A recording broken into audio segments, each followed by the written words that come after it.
Hey guys, Lunaria Vipers here. So, I know it's been a while since I last posted. The live stream I did a few weeks ago totally blew my voice, but it's fine now. Anyway, so today I was going to read the second chapter of my book, Luna's Story.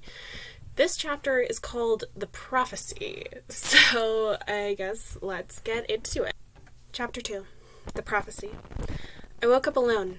I tried to call out for Renjiro, but could not find my voice. Why was that? Why couldn't I breathe? So many questions, but not nearly enough answers. I was chained down. The chains were rusty. I was underwater. Where was everyone? Was I just left behind to drown because no one else could wake me up? How was I supposed to escape? I focused all my energy, but my magic was rendered useless. I could feel my consciousness starting to slip. I was going to die when I was shaken awake. "Luna, please, wake up!" I gasped and sputtered. Everything was normal, except for Renjiro, who looked like he'd been through hell. I was cold and wet. The dream had somehow been absolute. I think I just saw a glimpse of the future. "We need to go to the principal and see if we can get a hold of my parents." Renjiro nodded and walked out so I could get dressed. I chose black jeans, a bright pink shirt, and I did my hair in a ponytail. When I met up with Renjiro, he had changed into black shorts and a blue t-shirt. I grabbed Renjiro's hand and together we dashed to the front office. I saw the principal talking in a staff meeting and I knocked on the door. The principal came to the door and glared frustratedly. "What do you need, princess?" "I had a vision. We need my parents." The principal went pale and nodded. She rushed us to her office and called my parents, who were before us a few seconds later. "Luna, what did you see?" my mom questioned, her eyes littered with worry. "In my dream last night, I was chained to my bed. I wanted to scream, but found my voice missing. I couldn't breathe when I opened my mouth, as if it filled with water. I was drowning. When I awoke, I was cold and wet, like it had actually happened." My mother glanced at my dad, who sighed and spoke. 1,000 years ago. 1,000 years in the making. Guess it's time to reassemble the magic guard. Hideko, did you find them all?" Hideko looked away slowly and responded softly. "No, I couldn't. Not all of them are ready." "We don't have time for the school system. Summon the teenagers and we will train them at the castle," my dad snapped. Yes, Your Majesty," Hideko sputtered out.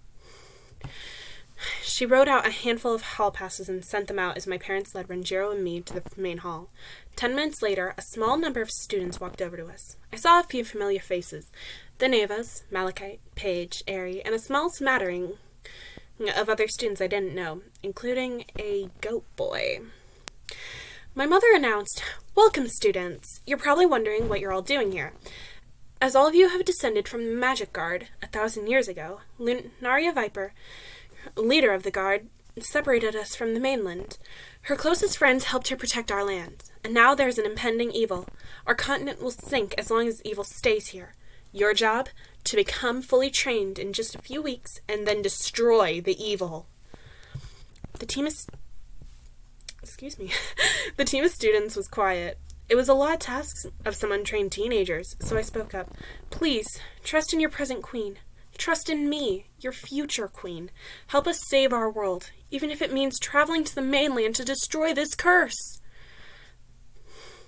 The crowd cheered. My parents led all of us down to a school bus, then took us to the castle. My brothers and sisters were waiting just inside the castle gates.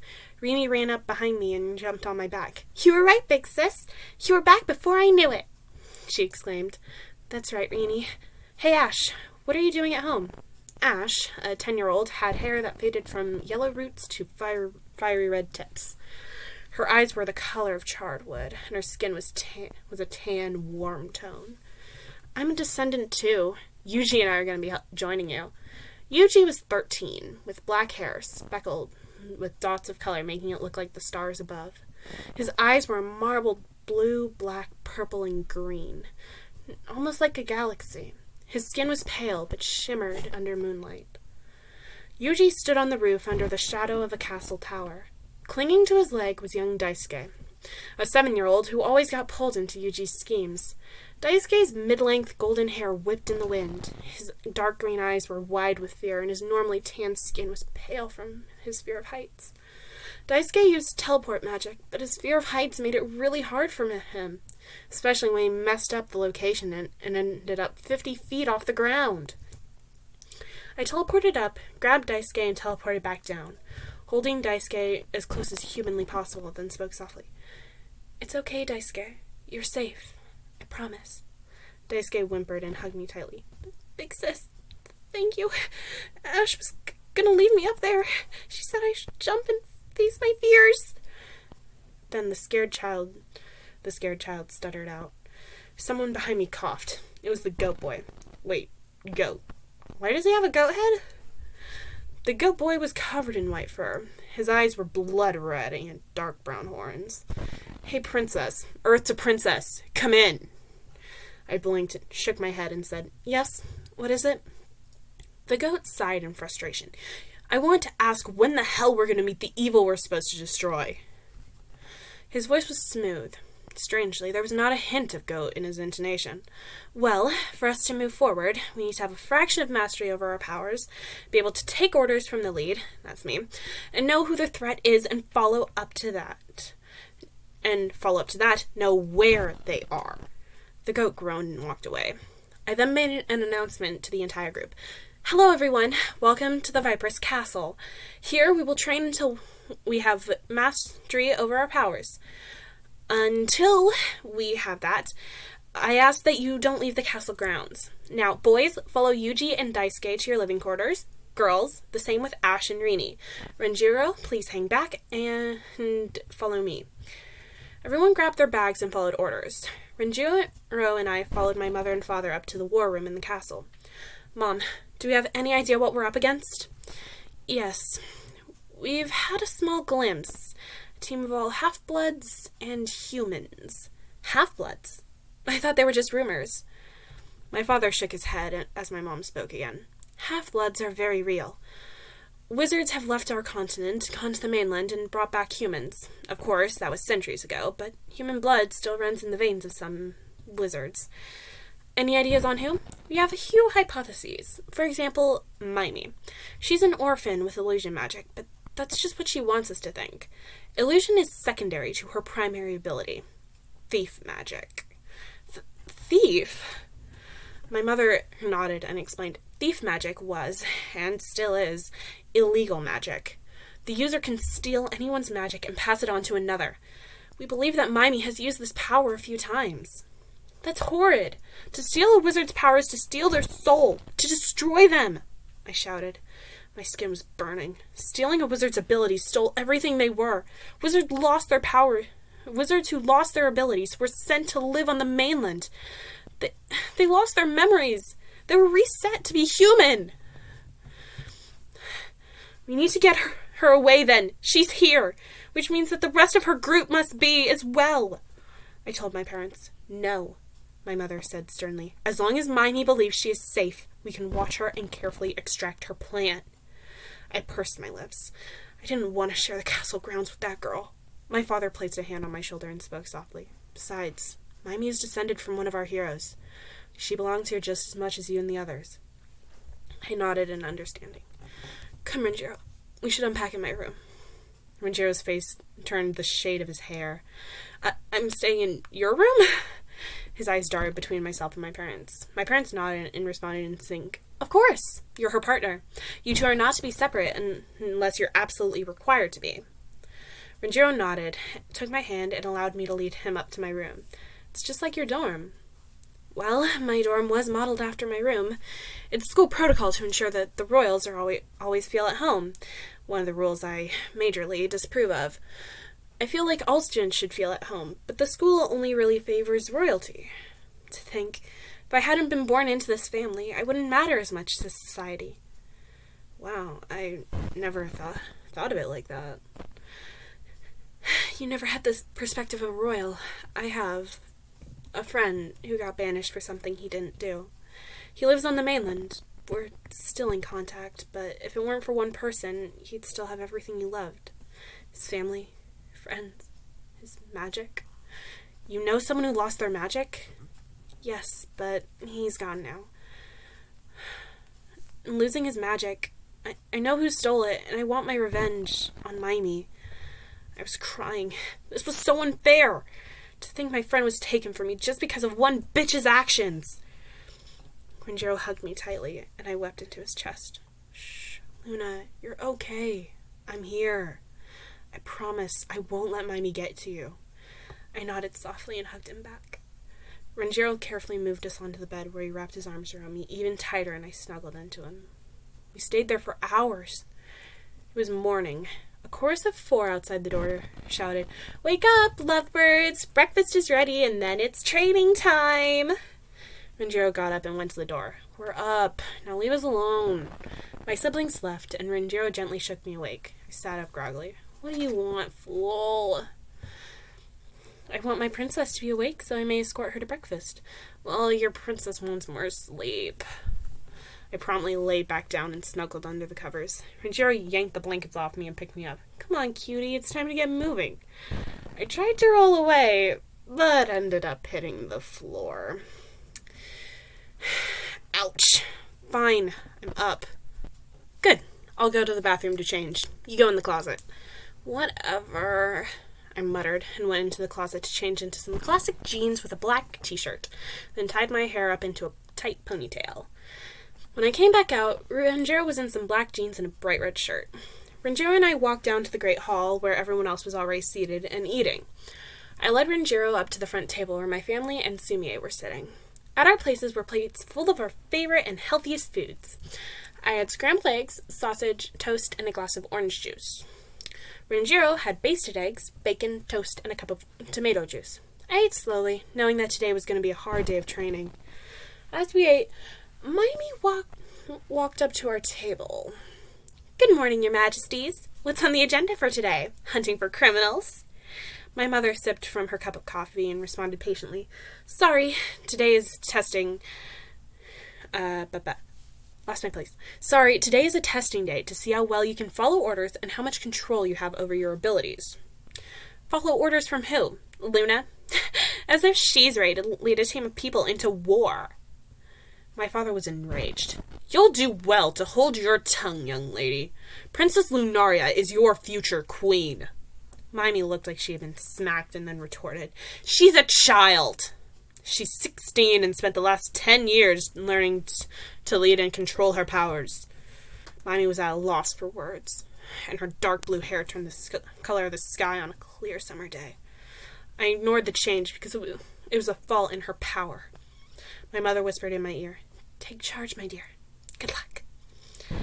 I nodded and clapped my hands. "Hello, everyone. I hope you all slept well because I'm going to be testing your abilities today. I will do one-on-one battles with each of you, and my parents will rate your abilities in a few different areas. Raw ability, magic type, hand-to-hand combat, weapon combat, and finally, teamwork.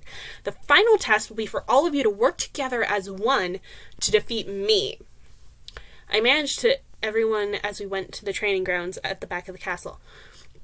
First on the list, Ash Viperous. My sister's eyes narrowed and she smirked as she sauntered forward. "You're on, big sis." I nodded and raised a force field. As quickly as... Okay. Ash quickly got into a strong stance and threw a string of fire attacks at me. I smoothly dodged and dropped a ball of water on her, rendering her magic useless. She ran at me and delivered a flurry of attacks. I moved faster and kicked out, knocking her on her back. My parents opened the force field to toss them in some training weapons. Ash scrambled and grabbed a wooden sword. I grabbed a bow and shot the fake arrows at her. "You're dead, little sis." "Dang it. I forgot how good you are." Ash was breathing heavily.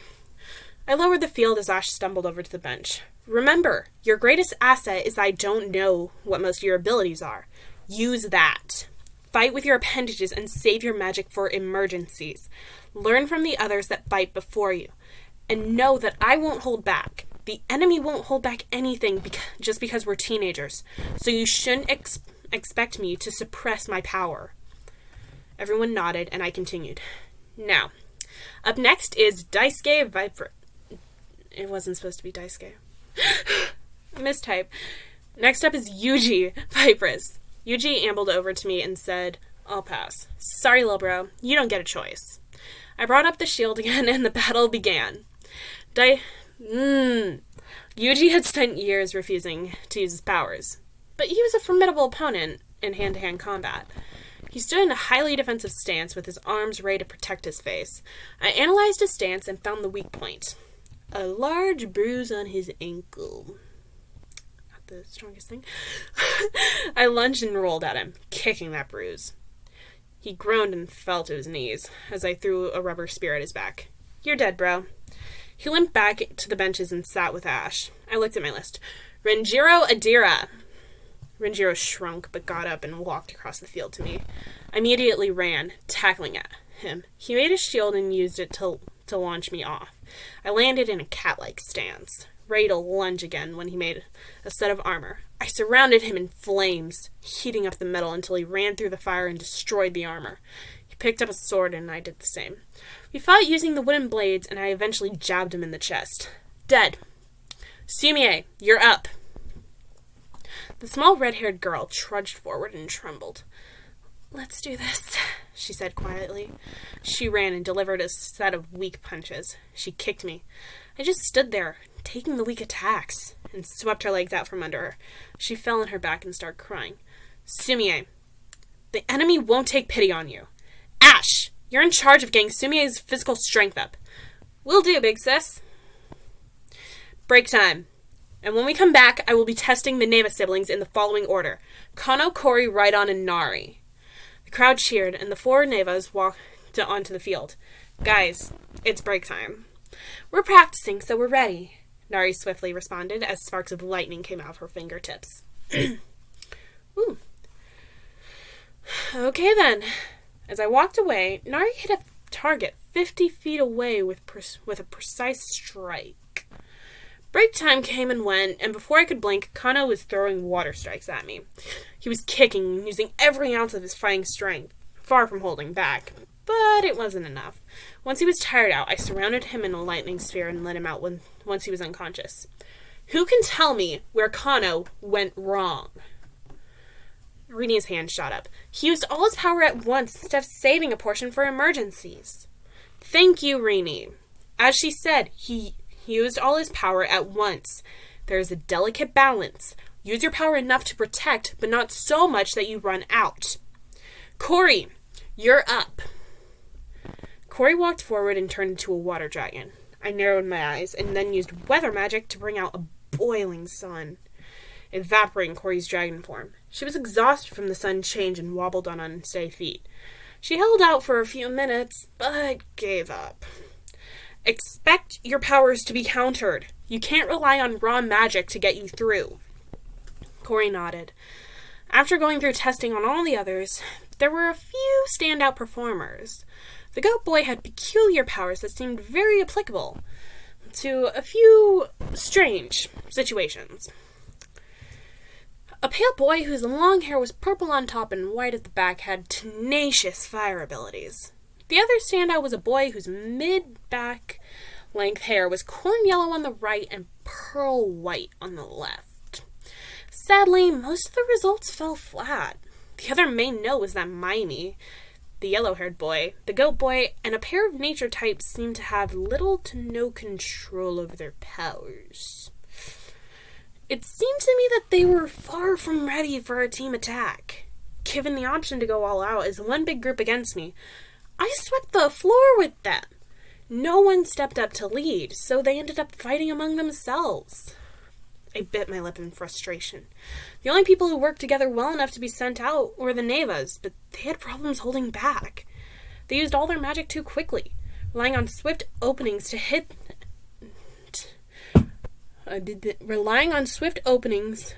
to knock me out and win. And many of the others needed to work on physical attacks, like Sumie. I fell back on my bed and screamed into my pillow. Renjiro walked in and sat next to me. Need some help? I'm failing my job. I can't get this team to work. And when I wasn't on your team, no one took charge and told the team what to do.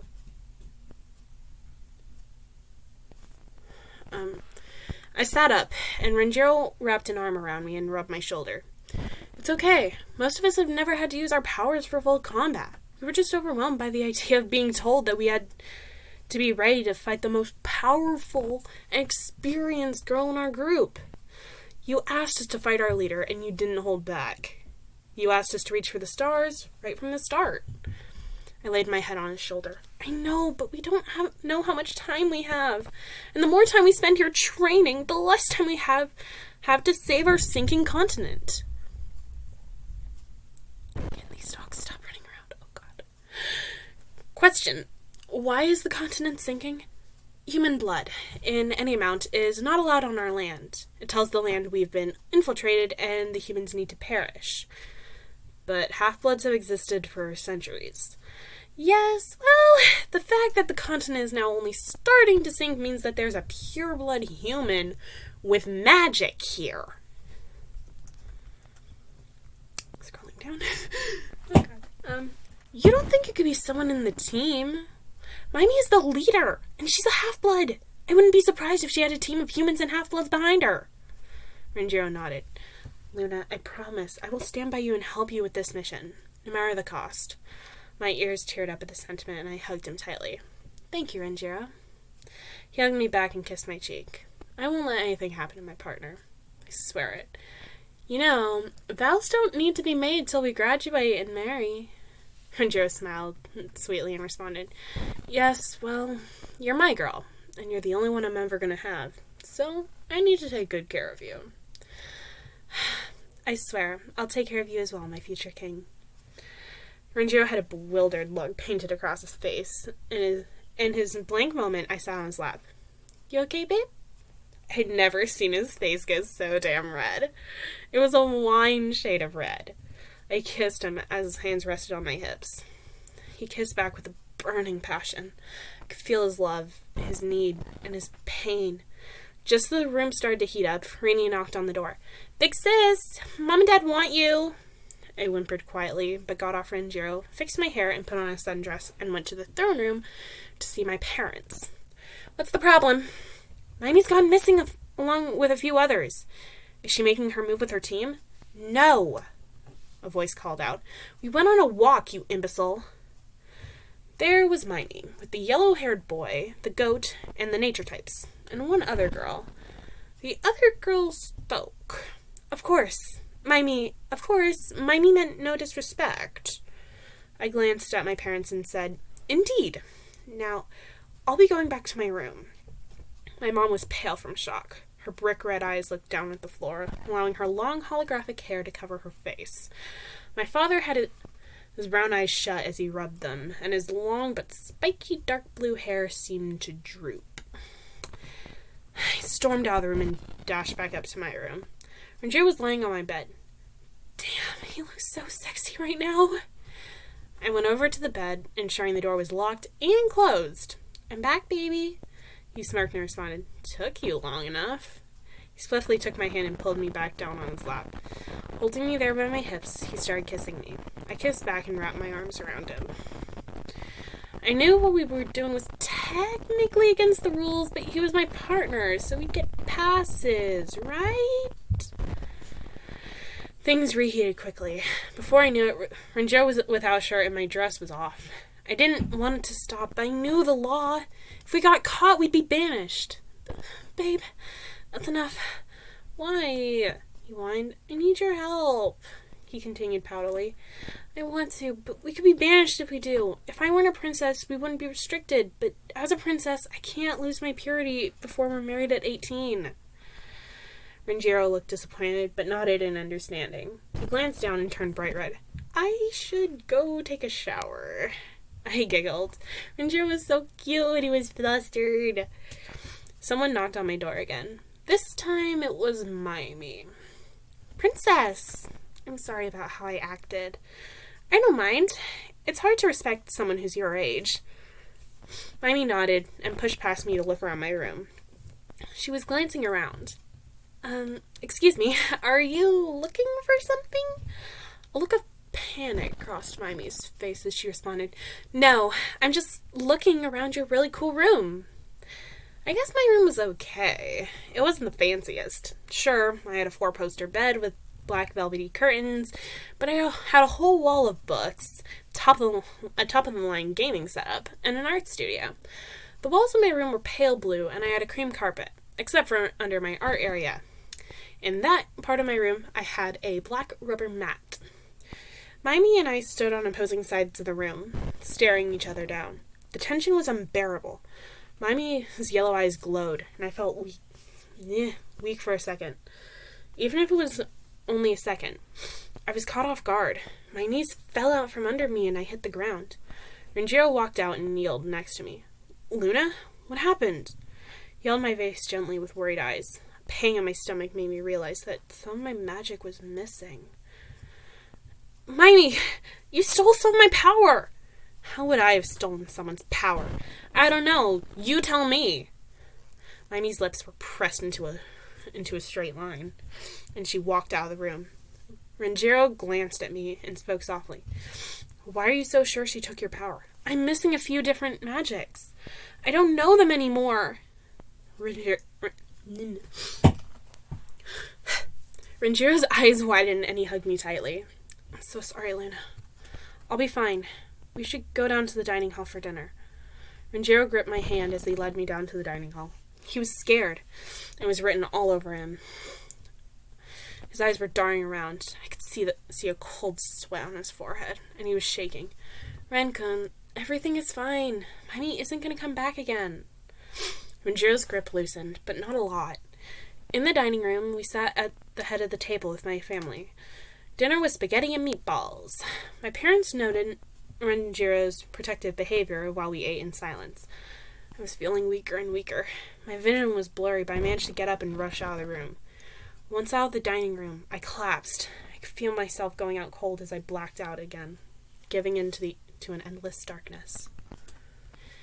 So that was chapter 2 of Luna's story. I'm so sorry for any mess-ups I had or background noise from the dogs, and sorry that I kept touching my face. I don't know how many people actually watch the video, but my nose is super itchy, probably because it's been raining a lot here recently, and that stirs up the pollen, and I have a pollen allergy.